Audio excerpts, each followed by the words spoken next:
Muito bem, boa noite a todas e a todos. Obrigada pela presença, por terem aceito o convite de estar com a gente aqui nesse momento de debate de um tema que tem estado tão presente aí no nosso cotidiano, que são os riscos e as crises. Hoje, com uma convidada muito especial.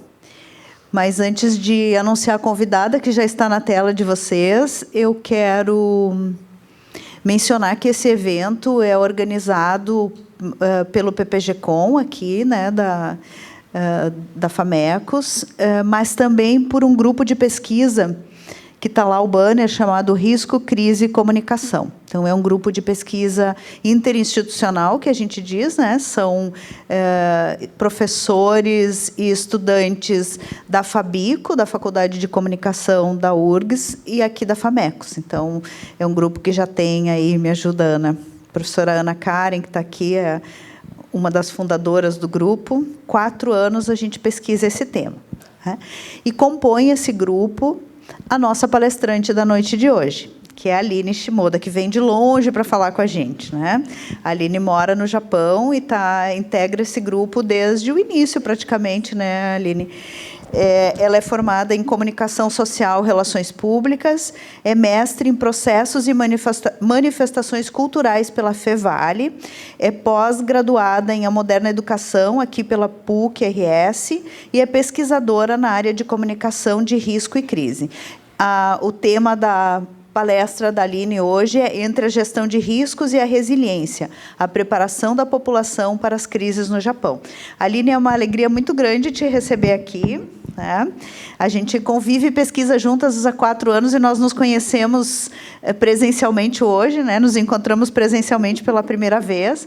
Então, é uma alegria estar te recebendo aqui, assim como os membros do grupo, também desse grupo de pesquisa, as estudantes, os professores que estão aqui com a gente. Professor Diego, que era professor aqui da casa, agora está na URGS. Professora Ana Karen, que é professora da URGS. As 3 estudantes aí que estão engajadas no projeto há bastante tempo, os demais professores, professoras, então, todos que estão aqui presentes, nossos pesquisadores também, dizer que eu tenho certeza que nós vamos ter aí um momento muito agradável, de entender mais esse assunto, entender esse assunto a partir de outra perspectiva cultural da que a gente está acostumado a viver. Então, muito obrigada pela presença de todos e tu, muito bem-vinda. Obrigada.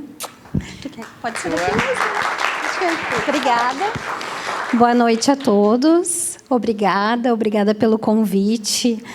Eu estou aqui realmente só de passagem, e vocês conseguiram fazer a agenda. Sexta-feira eu já vou embora, então, já aproveitando, a gente conseguiu conciliar as agendas e é um prazer enorme estar aqui com vocês, principalmente fazer parte desse grupo que é tão legal. Eu sempre brinco com o pessoal do grupo que a gente trabalha 24 horas, enquanto eles estão acordando, eu já estou indo descansar, ou quando eles já terminaram uma parte do artigo, eu acordo e finalizo, e assim a gente vai. É um grupo bem legal e bem coeso, assim. Até a gente saiu agora de uma reunião e foi bem produtiva, assim. A reunião presencial é muito melhor do que reunião online, É um prazer, mais uma vez eu digo para vocês. Então, a minha fala aqui, ela é realmente uma troca de experiência, É mostrar como é que é o Japão no sentido de gestão de riscos, mas, ao mesmo tempo, também é uma forma de conectar como aspectos culturais, da sociedade japonesa influenciam também nesse processo de gestão de riscos,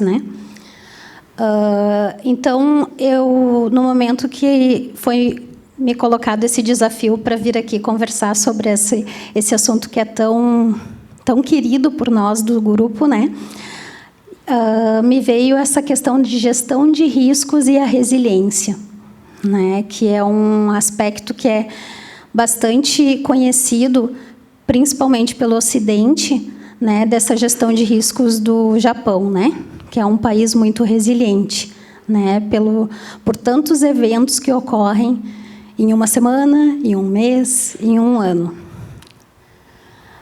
E como é essa preparação da população para essas crises, para todos esses eventos que são previstos e são gerenciados.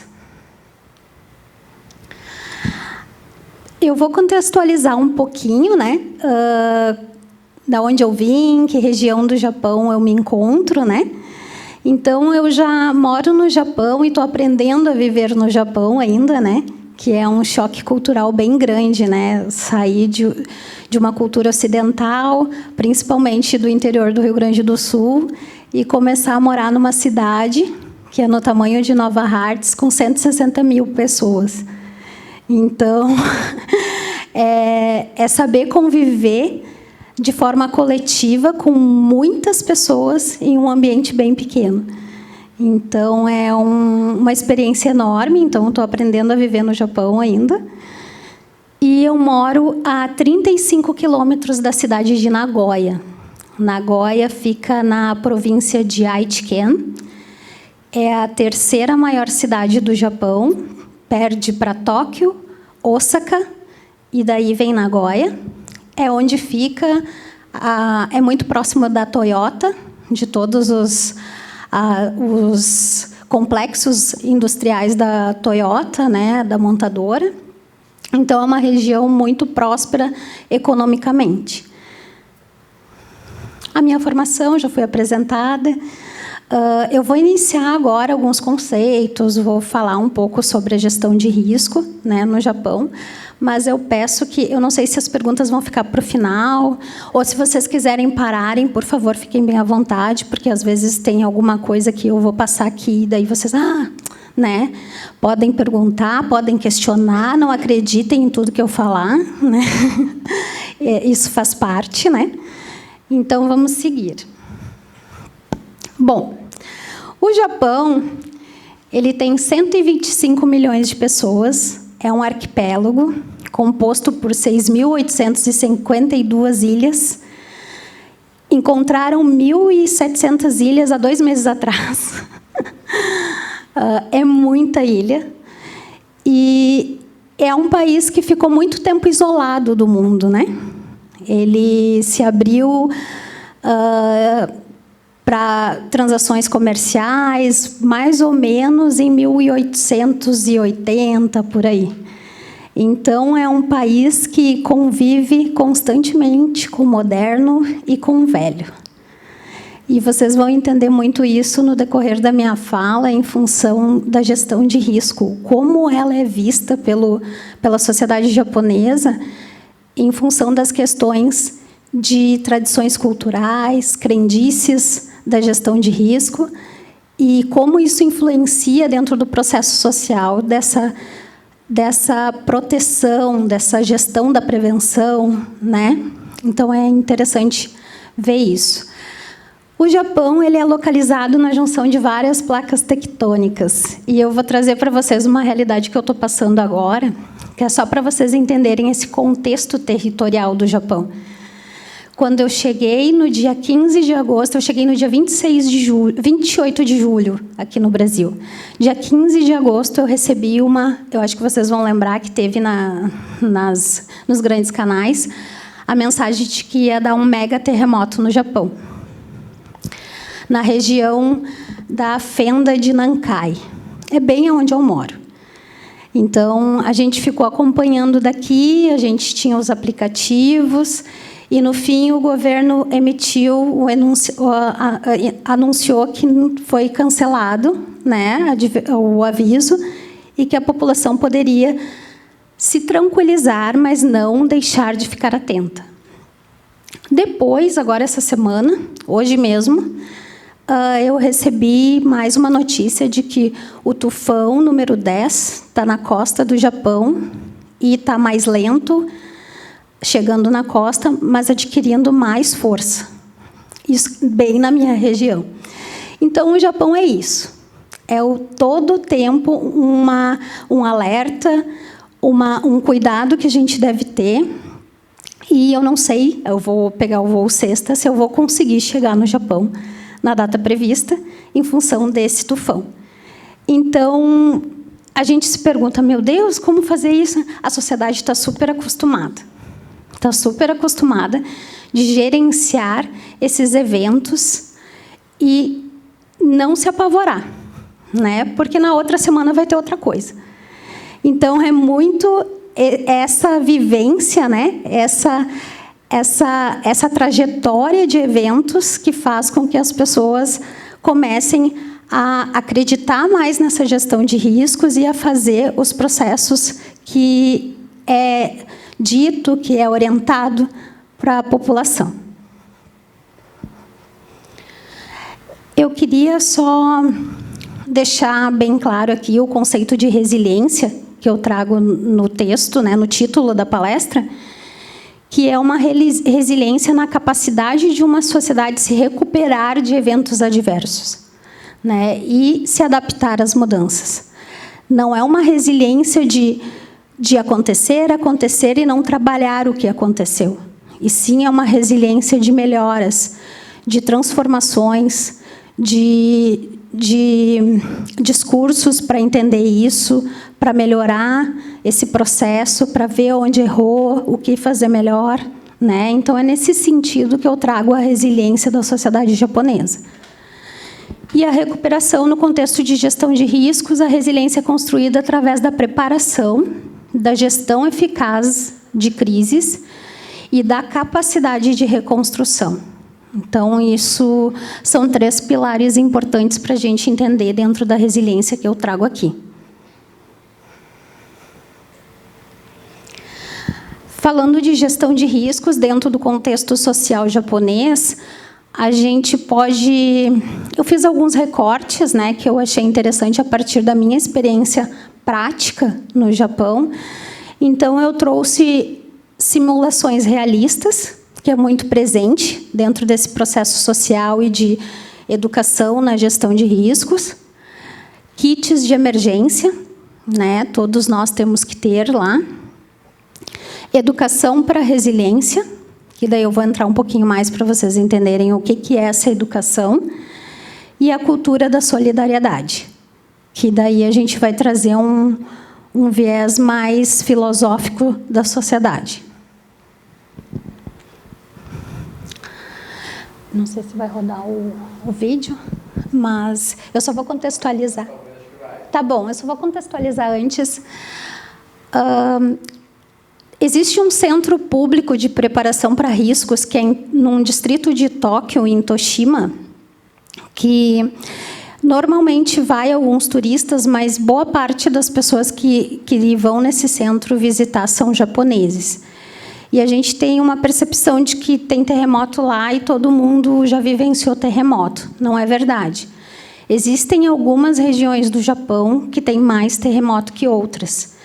Então, o Japão ele trabalha alguns centros, e esse é um dos mais famosos, para as pessoas ir lá e simularem como é um terremoto, que nesse caso aí é de, se eu não me engano, eles simulam de 9 pontos na escala japonesa, né? Na escala Shindo, que é diferente da escala normalmente é Richter. Essa escala é a escala japonesa, então eles simulam como é. Normalmente, eles, antes de fazer a simulação, eles fazem uma preparação educacional para essas pessoas, onde eles levam para uma sala e mostram naquele momento, eram 3 terremotos, mas são 4 hoje ao total que entraram na história do Japão. Se eu não me engano, é o de Kanto, de 1924, onde teve muitos mortos, e realmente, naquela época, o Japão não estava tão preparado, né, como está agora. Daí teve o de Fukushima, que é o de Tohoku, e eu acho que eu tenho aqui são vários, né? E teve o terremoto de Kobe. Eu acho que esses vocês vão lembrar, que era a ponte caída de Kobe, que teve no Japão também. Saiu muito agora como fake news no último terremoto, que foi agora de 1º de janeiro, mas era um terremoto referente a 1995. Então, teve muito dessas imagens também. E teve esse último agora, que é o da península, né, de Noto, que foi bem na virada do ano. E ele foi bem simbólico para mim, porque eu estava caminhando na rua e deu o terremoto, e pela primeira vez eu vi mexer os postes, assim, né? Então, foi bem forte esse. Então, eles fazem essa educação dentro desse centro, né? Onde as pessoas vão ali e vivenciam como é e quais são as instruções que devem ser colocadas, né? Devem ser feitas, né? No momento desse evento. Pode passar, por favor.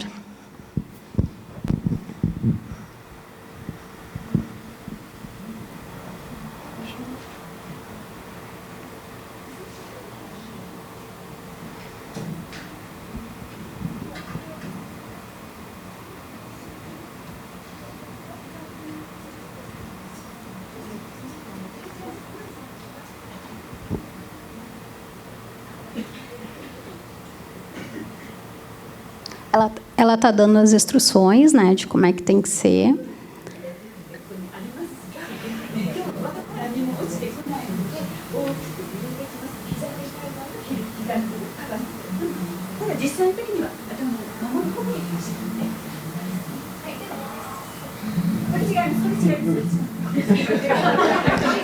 Eles deram uma mexida só na plataforma para direcionar ela, eles acharam que já era o terremoto.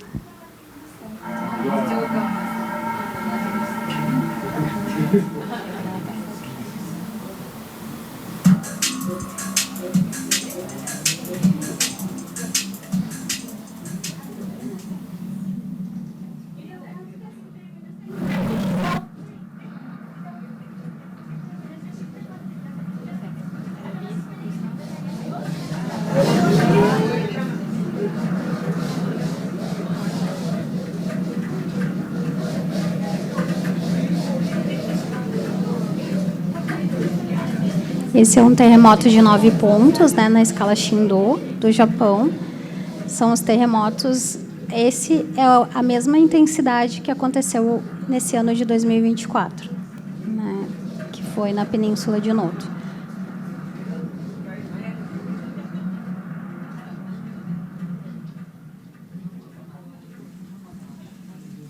Esse espaço, que é o Bosaikan, para contextualizar para vocês esse nome Bosaikan, Bosai quer dizer risco ou desastre, né? Que é o kanji que se refere, porque dentro da língua japonesa existem 3 sistemas de escrita, né? Que é o hiragana, o katakana e o kanji.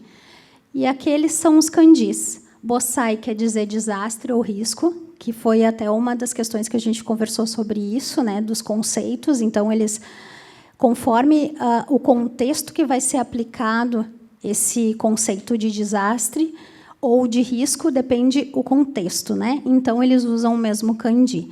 Kan quer dizer centro. Então, na tradução literal, é centro de risco ou centro de desastres. Então, esse centro que existe lá em Tóquio, ele está muito divulgado, tanto fora do Japão, que muitas pessoas querem ir lá, turistas querem vivenciar como é que é um terremoto, mas existem esses centros também, não com tanta tecnologia como esse, mas existem em cidades, também em centros que são normalmente administrados pelas prefeituras locais. Então, onde tem mais palestras do que todo um simulador. Mas existem muitas palestras de educação focada na gestão de riscos, né? Então, esse centro ele também tem outros tipos de simulações, de fogo, outros tipos de gestão de risco também, né? Ele é coordenado pelo Corpo de Bombeiros de Tóquio. Então, é um centro que envolve todas essas questões de educação para a população que seja focado em alguma gestão de risco, né? Não especificamente só de questões climáticas, né?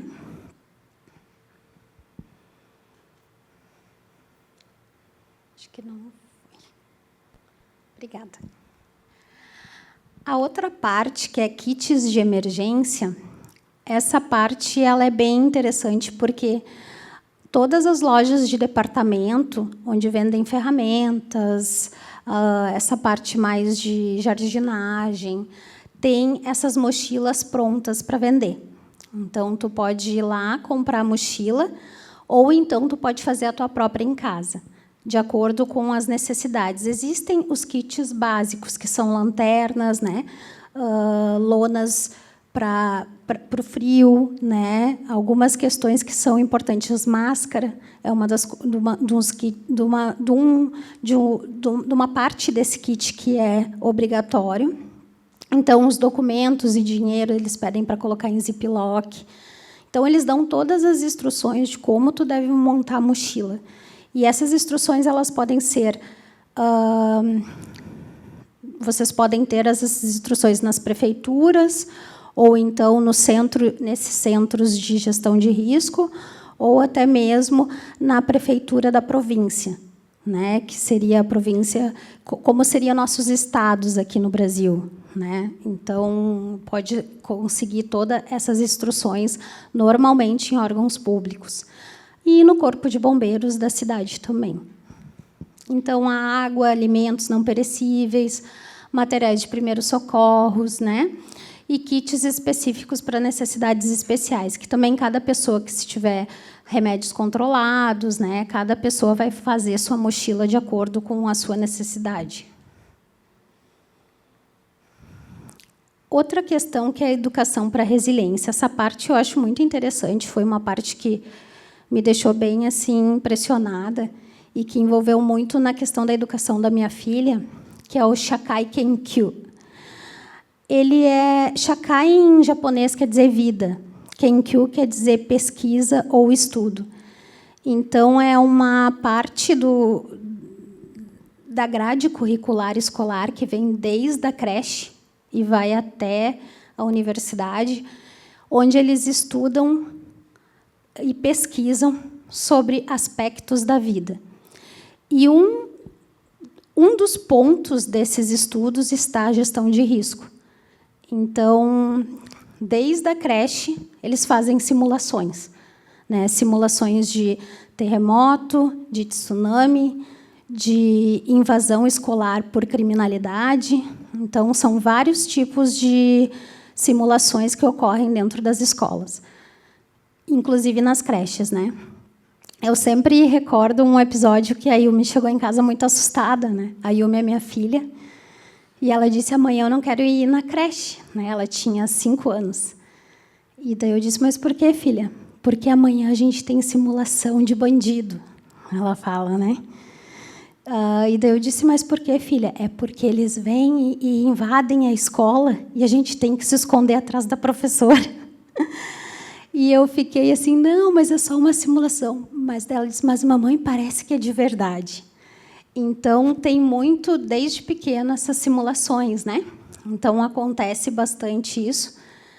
E de terremoto, tsunami, normalmente, também acontece, que é onde as crianças têm que se deslocar para outro lugar, que seja no alto, né? Para não acontecer do alagamento ou da tsunami chegar, né? Então, cada escola tem uma régua de nível, onde a escola está ao nível do mar, né? Então, ali a gente está tantos metros acima do nível do mar ou tantos metros abaixo do nível do mar, né? Então, a educação em segurança e gestão de riscos ela é integrada ao currículo escolar, né? Preparando as crianças para lidar com desastres. Educação para a vida em sociedade, conscientização sobre desastres naturais, estudos sobre a história e o impacto de desastres naturais. Eles estudam bastante e tem alguns momentos que, quando são desastres que ficaram historicamente assim marcados na história da sociedade japonesa, eles normalmente fazem 1 minuto de silêncio ou então falam sobre esse acontecido, ou eles relatam alguma história, né, para ficar fixado dentro desse processo histórico, dentro desse processo histórico social, né, o que aconteceu e que já traz também uma gestão de risco da conscientização, né? visitas a centros de simulação e simulações de evacuação nas escolas. Depois eu vou mostrar para vocês também o cronograma de uma evacuação na escola, né, da escola da minha filha, para vocês também entenderem um pouquinho como é que é todo esse processo. Então, eu trago também algumas questões bem importantes aqui, que é dos fundamentos culturais, né, de toda essa gestão, né, de risco, que o senso de comunidade japonesa é muito forte. E eu comecei a procurar, mas por que tudo isso, né? Porque esse senso de coletividade é muito forte, principalmente no momento de caos, né? Onde todo mundo... Que a gente teve um exemplo bem marcante do avião no início do ano, né? 373 pessoas, não me lembro o número correto, que ficaram sentadinhas no avião, esperando o comando da aeromoça para sair da nave, e a nave pegando fogo. Então, tu começa a pensar, nossa, que tanta tranquilidade é essa, né? Mas a gente começa a também entender que vem um pouco do fundamento cultural deles, né? Que tem muito essa questão do acreditar, da confiança no outro, né? Então, a gente... dá para trazer o conceito de wa, que é um conceito muito antigo do japonês, que ele vem da filosofia, antes da filosofia confucionista, que é da sociedade ter uma harmonia, paz e cooperação. Se deu esse conceito, mais ou menos, conforme os historiadores japoneses acham, pelo Yamato, 250 a 750 depois de Cristo. Então, é um conceito que concebeu uma base social japonesa, no momento que a sociedade japonesa começava a se unificar. Porque, até o momento, a sociedade japonesa tinha muito espaçamento, briga por territórios, né? Não era uma sociedade muito unida. Mas, nesse período, começa a vir o conceito A, que vem muito também de algumas filosofias chinesas. Então, eu sempre digo que a mãe da Ásia é a China. Então, boa parte desse processo filosófico-social vem de uma base chinesa. O que traz para nós essa concepção de harmonia, paz e cooperação, e depois, num período de 1700, reforça com o confucionismo. Então, a gente tem todo esse processo, né, de construção de uma sociedade com cooperação, paz e harmonia.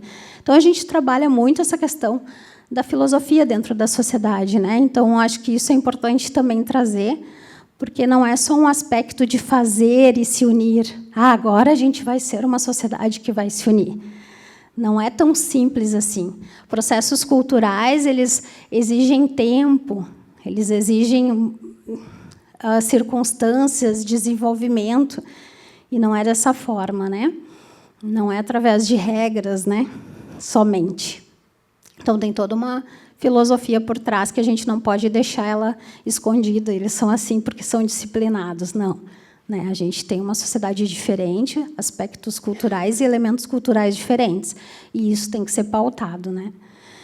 Então, a resiliência comunitária, em eventos como terremotos, a gente tem muitos responsáveis em cada bairro, que são os gestores do risco, né, de cada bairro. Eles são responsáveis por tocar sirene, se acontecer alguma coisa, e, provavelmente, essa rede vai se construindo. Sai a mensagem de que se deve avisar todos, ou que deve ficar em casa, ou que deve ter cuidado, ou que deve evacuar. Então, toda essa mensagem vai numa cadeia de redes que passa essas pessoas que são os gestores dos bairros. Então, vai desde a Agência Meteorológica do Japão até todas as pontas. Então, esse processo, a gente teria que abrir ele, né, para ver como é que é, mas é difícil encontrar também nas bibliografias, mas é um processo fenomenal, assim. Em questão de minutos, está em todas as pontas comunitárias, mas tem muito papel comunitário no meio, não só do órgão público, né? E o coletivismo, né? ela tem essa essência, que é através do A, que eu comentei ali em cima, né? E o voluntariado. Todas essas pessoas do bairro que são responsáveis por tocar a sirene no momento de algum desastre, elas são voluntárias, né? Então, provavelmente, elas participam de alguns eventos para ter toda essa coordenação durante o ano, com a prefeitura ou com o chefe da divisão de desastres da cidade. Então, isso sempre ocorre. E a comunicação de risco dentro desses cenários? O que eu pude mapear dentro de uma comunicação de risco que é crucial para preparar o público, né, para esses eventos e dar orientações, né, durante o evento, eu consegui separar pincelei algumas questões que eu vi, né, dentro da minha visão, da minha ótica e do meu recorte, dentro de alguns eventos que eu passei lá. Então, tem uma diversidade de canais bem grande, né, que é bem interessante, que são rádio, televisão, aplicativos de smartphone, sirenes comunitárias, que é essa que eu comentei com vocês, né, que tem uma pessoa responsável, e alertas via mensagens de texto. Então, quando estava acontecendo o terremoto lá de Noto, da península de Noto, que foi agora no 1º do ano, nós recebemos mensagens do Google Maps, do aplicativo que eu tinha instalado para terremotos, e também mensagem de texto. Assim, e um aplicativo em específico, ele contava de forma regressiva o tremor chegando em mim a partir do epicentro. Então, aconteceu o terremoto na península, eu olhava, 2 minutos ele chega em mim. Então, começava 60, 59, 58, e tu fica com o celular na mão e tu só espera o tremor. Então, tem esse sistema lá também, que tu vai recebendo, né, a partir do epicentro, eles fazem o cálculo, né, do tremor por quilômetros, né, que vai chegar na pessoa. Então, tem todo esse processo. Confesso que é um pouco assustador, né, porque tu não sabe o que vai chegar, né, nesse... Mas também já vem com a intensidade do tremor, né? Então, tu já se prepara mais ou menos para o que tu vai receber, né? Depois eu vou passar para vocês uma pesquisa de quais canais são mais utilizados pelos japoneses e que eles acreditam que possa ter confiabilidade de dados do que eles estão recebendo, tá? Avisos de emergência, eles têm o sistema J-Alert, permitem que o governo envie alertas em tempo real para celulares e sistemas de broadcast, informando sobre terremotos, tsunamis, né? Então, são todos esses aplicativos que eles estão ligados em um sistema, que esses aplicativos se conectam a esse sistema, que por isso que a Google recebe, que por isso que esses outros, que eu vou mostrar para vocês alguns que tem lá, que também recebem essas informações. Transparência. Então, a confiança do público na comunicação de risco. Então, esse é um ponto bem interessante, né, que a gente pode ressaltar aqui, que depende da transparência das autoridades. Então, o governo japonês e outras organizações envolvidas são diligentes em fornecer informações precisas. Então, a população ela tem uma credibilidade muito grande quando vai o primeiro-ministro dizer que tem que ser evacuada aquela região, e vai ser evacuado. Então, a gente fez através do nosso grupo ali, a gente fez uma linha cronológica das 24 horas, né, do evento do terremoto agora do início do ano, e a gente percebeu que, até eu falei para a professora Ana, coitado do primeiro-ministro, ele está com a cara desfigurada, né? Porque ele está acordado há mais de 24 horas, dando informações para o povo de como é que tem que ser, como é que vai ser, quem precisa sair, o que está sendo feito. Então, ele tinha essa necessidade de estar sempre na televisão, dando informações sobre os eventos e como estava a situação e o que o governo estava fazendo para gerenciar isso, né? Então, ele precisava passar isso, porque o povo estava esperando isso, né? Então, claro, a gente tem uma televisão estatal no Japão. A televisão NHK ela é estatal. Então, facilita esse processo de comunicação também, né? Adaptabilidade. Ela deve ser flexível para se adaptar a diferentes tipos de crises. Então, eu percebo que a gestão de risco ela era adaptável, né? A mesma gestão de risco de um terremoto vai ser diferente de um tsunami. Porque, normalmente, depois de um terremoto, vem um tsunami. E tem regiões que vão ser atingidas por terremotos e tsunami, e tem regiões que vão ser atingidas somente por tsunami. É doido isso de pensar, né? Mas tudo isso exige todo um protocolo a ser feito, né? Então, são situações diferentes, geograficamente diferenciadas também, né? E que devem ser adaptáveis de acordo com a situação. Barreiras linguísticas. Eles também se preocuparam com esses aplicativos para ter... Como tem muitos estrangeiros no Japão, precisa também que essa comunicação seja efetiva, né? Então, quando eu disser para evacuar, tem que evacuar. Só que eu não vou fazer um processo de evacuação com kanjis também, né? Somente kanji, somente em japonês. Eu preciso usar o inglês.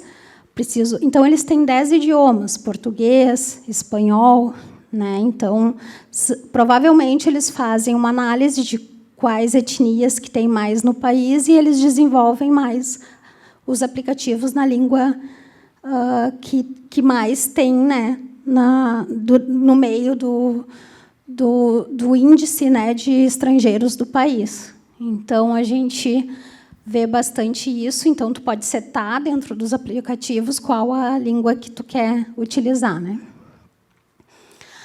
A educação contínua, daí a gente volta um pouquinho do que eu estava falando antes, né, dessa questão da escola, desde da creche até chegar à universidade, né, todo esse processo educacional, né, que é feito programas escolares. Então, a minha filha ela tem provavelmente mais de 10 eventos no ano que a gente possa caracterizar como uma gestão de risco, né? Então, é bem interessante isso também, né? Aplicativos de alerta, que é esse que eu também conversei com vocês agora, né? Falando que ele faz a cronometragem do evento, né? O treinamento de porta-vozes, isso é bem interessante, porque tem um episódio que, se tu estiver olhando TV, assim, tá num programa da tarde, e daqui a pouco dá um terremoto muito forte, no meio, sim, do programa, é tão interessante ver o quanto os profissionais da área da comunicação do Japão estão preparados para já fazer uma cobertura sobre aquele evento. Não interessa que tipo de programa é, se é de culinária, a gente conseguiu perceber isso, que muitos apresentadores de televisão ou qualquer profissional da área da comunicação já está preparado para fazer ou para dar as informações corretas para a população naquele momento, porque todos os canais eles cortam a transmissão e começam a passar as informações de abrigos, o que tem que fazer, onde aconteceu, se vai ter outro, se vai ter tsunami, porque eles ficam muito apreensivos depois de um terremoto. Se normalmente o terremoto ele foi no mar, em seguida já dá um tsunami, né? Então, é um processo automático já na televisão, e a gente conseguiu perceber isso também. E sistemas de prevenção, né? Então, tem bastante deles, né? Então, que são sistemas que todos eles estão monitorados pela Agência Meteorológica do Japão. Então, são sistemas que passam por eles, né, para poder depois ser utilizado por outras empresas. Eu trouxe aqui, então, tem esse sistema ali do Japão, que fala sobre alerta de chuvas fortes no norte do Japão. Então, esse foi do dia 27, né, dessa semana. Então, ele dá... Eu fiz uma tradução ali, né, mas ele dá tudo certinho, o que está acontecendo, a temperatura, ele fala sobre todas as condições climáticas do Japão, né? E o de cima, onde tem aquele peixinho preto lá, ele é para terremotos. Ele é específico para terremotos. E é esse que dá o aviso da contagem regressiva, né? Então, ele diz qual que foi a intensidade do terremoto e quanto tempo falta para chegar o terremoto até a tua casa a partir do epicentro. Então, eu fiz um print essa semana. Então, se eu abrir agora o celular, provavelmente vai ter esses pontinhos, porque todo dia tem terremoto no Japão. Então, são em pontos diferentes, com intensidades menores e maiores, mas os terremotos que chegam para nós aqui no Ocidente são aqueles que provavelmente foram acima de 7. Então, alguns terremotos de 4, 2, né? Então, só que ele sempre está monitorando. Então, a gente tem sempre isso em tempo real. Eu coloquei ali, né, que eu comentei com vocês que está vindo um tufão agora, né, que há risco de formação de cinturão de chuva. Então, depois que eu fiz o print dessa notícia, ele piorou, ele ficou mais devagar, então ele está com mais força. E é para pegar toda a costa do Pacífico do Japão. Então, eles estão esperando agora, cara das meninas, estão esperando agora ver o que vai acontecer, né? Mas está todo mundo em alerta, voos cancelados, eventos também, né? Então a população já fica preparada. Provavelmente lá também dá os mesmos episódios que acontecem aqui, supermercados vazios, provavelmente também. Então a população começa a se preparar. Então, para a gente saber qual a ferramenta utilizada para coletar informações e instruções. Isso foi uma pesquisa feita pela RC Solutions, uma empresa de tecnologia japonesa, para tentar descobrir qual a ferramenta que os japoneses utilizam para se informar, né, de um evento climático, do que está acontecendo. Quando aconteceu, normalmente, porque daí essa ferramenta vai dar as instruções, né, do que deve ser feito ou o que aconteceu ali, vai ter todas as informações técnicas. Então, 45% utilizam, provavelmente, os aplicativos que eu comentei com vocês. E 43% utiliza a televisão. É impressionante. Claro, é como a gente comentou no grupo, é estatal, né? Então, tem essa questão. Mas, ao mesmo tempo, isso denota uma confiança social em uma televisão estatal, né? Então, normalmente, já é protocolar. Lá em casa também, a gente já escutou no treinamento isso também. Deu algum evento, liga a televisão, que é a partir dela que vai ser dadas as instruções. É onde entra o primeiro-ministro, é onde vai o imperador, se for o caso, mas é a televisão. Ela, normalmente, no meu ponto de vista, é mais rápida que o aplicativo. Na questão da rapidez da informação, né? Então, quem coordena todo esse processo de distribuição de informações, né, é o Ministério de Terras, Infraestrutura, Transporte e Turismo do Japão, né? Então, esse é um ministério bem grande, né? Terras, Transporte e Turismo, né? Então, ele tem um banco de dados, né, que ele reúne todas as informações, né, de desastres, obviamente, juntamente com a Agência Meteorológica, né, do Japão, e em nuvem ele disponibiliza essas informações em até 10 idiomas, né? Então, essas empresas e esses aplicativos pegam essas informações na nuvem, provavelmente uma concessão, alguma coisa assim, né, e utilizam essas informações, né, para passar para os seus usuários, né? Normalmente, também, os japoneses consultam sites, né? Sites da Agência Meteorológica também, onde está em tempo real todas as informações dos eventos. Então, é bem importante.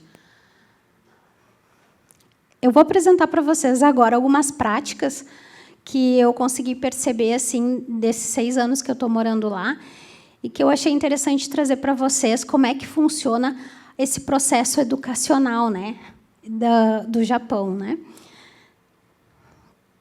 Então, o treinamento para transferência de crianças. Eu tirei uma foto, essa é uma creche, né, no Japão. Normalmente, eles utilizam essas roupinhas. E o chapéu é também uma gestão de riscos para não se perder quando eles vão no parque. Então, eles conseguem identificar as crianças através dos chapéus, né? Então, esse é um processo de transferência de crianças, né? Ali em cima, a gente tem uma mochila, que ela é chamada no Japão de randosseiro. É uma mochila que ela tem muitas utilidades, além de levar cadernos e materiais escolares para a escola. Ela já tem um formato oval nas costas, porque se a criança também cair, ela boia, se ela vir a cair em algum rio ou algum riacho próximo, né, que elas vão sozinhas para a escola. Então, tem toda uma proteção. Ela tem um apito também, se a criança se sentir insegura no meio do trajeto, ela pode usar o apito, onde a comunidade já está instruída com o som daquele apito, e se ouvir isso, algum cidadão do bairro vai sair para fora, vai olhar o que está acontecendo e vai ver, é uma criança, né? E vai poder fazer essa proteção. E também ela tem vários outros compartimentos dentro dela, onde elas podem guardar os documentos, né, para não molhar, coisas assim, né? Então, tem algumas utilidades. Então, esse treinamento para transferência aconteceu na escola da minha filha, em Coana, né, onde nós moramos, no dia 1º de maio. Ao meio-dia, foi notificado um e-mail de emergência, né, para o e-mail cadastrado já, o nosso e-mail particular dos pais na escola. E essa notificação era do treinamento para transferência de crianças. Obviamente que esse treinamento já estava sendo ensaiado uma semana antes, com bilhetes que a escola manda, né? Porque o processo de comunicação da escola com os pais normalmente é por cartinhas que vêm com a criança. Então, esse processo de comunicação já estava sendo feito, que haveria um treinamento nesse dia. E que o cronograma seria esse que eu estou apresentando para vocês. Então, ao meio-dia, a gente recebeu uma notificação de e-mail que às 14h30 as crianças seriam preparadas na escola, né, que não teria aula, porque provavelmente aconteceu algum evento, ou climático, ou alguma coisa fora do padrão dentro da escola, né? Então, eles preparavam as crianças, e às 14h45, cada criança estará esperando na sua sala.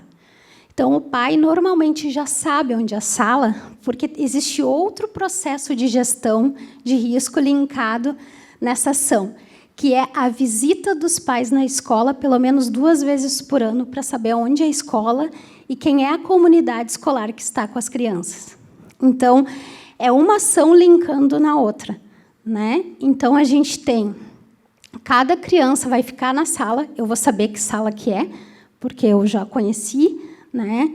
E às 14h48, os pais serão notificados de novo por e-mail que as crianças já estão prontas e que elas vão ser entregues. Então, a gente... E às 14h50, os pais entram no prédio. Então, a permissão é que eles entram às 14h50, porque já vai estar tudo pronto. Se ele entrar antes, vai dar caos, né? Então, é assim que vai ser quando houver um evento climático. Se der um terremoto na cidade e eu precisar buscar ela, eu tenho que esperar toda essa sequência. Então, isso é um dos exemplos de educação de risco, né? Então, já está ensaiado e já tem um protocolo para isso, né? E, claro, os pais irão devidamente identificados, que já existe um crachá que foi dado no primeiro dia de aula, onde tem o nome dos pais e quem é o aluno da escola, né, no crachá. No dia 25 de fevereiro desse ano, a gente foi num seminário de prevenção de desastres, né, para estrangeiros, o que eu achei interessante, que era especificamente para estrangeiros. Então, foi tão legal, porque deu para ver uma dinâmica muito interessante de organização para essa educação. Existiam vários estrangeiros nesse treinamento, de várias etnias, né? Brasil, Argentina, Peru, tem bastante Senegal, né? Então, só que todas essas etnias que participaram do seminário tinham tradutores. Então, eles já estavam preparando, né, o treinamento com ilhas, onde cada ilha tinha um tradutor. E essa associação de tradutores já tinha recebido um treinamento de gestão de risco. Então, eles já estavam preparados e familiarizados com os conceitos de gestão de risco para poder traduzir, né? Desculpa, para poder traduzir, né? Então, eu vou passar aqui para vocês, isso aqui algumas imagens, né, de como é que seria dentro dos abrigos, dentro da administração da Prefeitura de Cuana, porque cada prefeitura faz o seu sistema de abrigo, como é que vai funcionar. Mas existe um padrão protocolar de como é que é essas barracas, né? Então, todas as prefeituras devem seguir, né? Então, teve uma palestra nesse dia com o senhor Fuji Takahashi, né? Que é Vamos Proteger Vidas de Terremotos, Tempestades e Inundações. Ele é o chefe de divisão de prevenção de desastres, mas ele enfatizou que ele cuidava também, né? Então, para mostrar também a carreira dele anterior, ele cuidava muito da gestão de riscos de mísseis da Coreia do Norte. Então, normalmente eles pegam pessoas que são muito focadas nessa área, né, de gestão de riscos e não somente climáticos, né? Aqui tem uma simulação da estrutura dos abrigos, então o local onde seria o banheiro, eles separam por ilhas também, onde ficam as famílias, onde vai ter o local de trocar a roupa, né? Então, eles já explicam como vai ser. E também passa por um processo de triagem no início, ali onde tem um fichário, onde coloca todos os nomes em várias línguas do fichário. Tu pode pegar em português, inglês, onde tu vai poder colocar e preencher, né, todas as informações da família que vai entrar no abrigo, né? Eu não sei se vai conseguir passar o vídeo só para eles olharem um pouquinho, mas já está indo para o final. Esse é o banheiro, então ele vai ser uma barraca mesmo, né? E daí ali é um sistema onde vai endurecer, né? E depois tu pode tirar o saquinho. Cada família vai ter um, né? Então pode utilizar. O outro ali é as barracas comunitárias, que eles chamam, onde eles vão separar as famílias, né? Famílias de 5, 6 pessoas ou de 3 pessoas vão ficar nessas cabanas ali até a segunda ordem para poder voltar para casa. E vai ter outra barraca ali, depois, durante o vídeo, é onde as pessoas podem utilizar para trocar de roupa, né? Amamentar, que foi uma das instruções que eles deram, né? Então, eles normalmente vão separar as pessoas por famílias, né? Em cada núcleo de... Que é essa aí é a barraca para troca de roupa. Então, eles fizeram nós passar por um processo de simulação, né, para entender mais ou menos como é que vai ser a estrutura quando acontecer um evento desses, a gente já vai estar mais familiarizado. A gente também entrou num labirinto, né, que era para poder conseguir olhar para baixo, mas ele não tinha fumaça, mas eles gostariam que a gente se abaixasse para sentir, ter a sensação de como é que é passar, né, num labirinto e não ter muita noção de como se orientar. Então, no meio desse labirinto tinha alguns mantimentos, a gente tinha que pegar, então tem muitas desse tipo de simulação. Então, as lições que eu trago para vocês, sempre enfatizando que aspectos culturais fazem parte de todo esse processo de gestão de risco, né? Cada nação tem que se adaptar conforme a sua cultura e o seu modo de viver, né? Então, não tem como copiar a gestão de risco do Japão, né? Aí que está a grande questão. Mas tem como a gente entender como acontece e transformar ou adaptar, né, algumas questões, ou revolucionar ou inovar em função desses insights, né? Então, é planejamento estratégico, né? É uma das bases, dos pilares, né, de todo o processo, que são definições de protocolos, cenários, né? E comunicação eficaz, que ela faz parte lá no início, né, de todo o processo, né? Desde o planejamento, ela tem que estar nesse planejamento participando, né? E inovação e tecnologia, que normalmente são as ferramentas, né, que nos auxiliam para todo esse processo se concretizar. Então, aqui algumas referências, né? A gente tem um artigo bem legal também que fala sobre o terremoto em janeiro, né? Eu acho que ele é bem interessante também, a gente pode disponibilizar, onde tem toda a linha do tempo, né? E também fala um pouco sobre esses aspectos culturais, é bem interessante. E eu deixo aqui meu contato, né, meu Instagram, se vocês querem dar uma olhada, tem algumas questões assim da parte da cultura japonesa ali, se vocês quiserem me seguir, vai ser um prazer conversar com vocês, se tiver alguma dúvida também, eu vou estar à disposição, e-mail. Obrigada. Obrigada. Obrigada.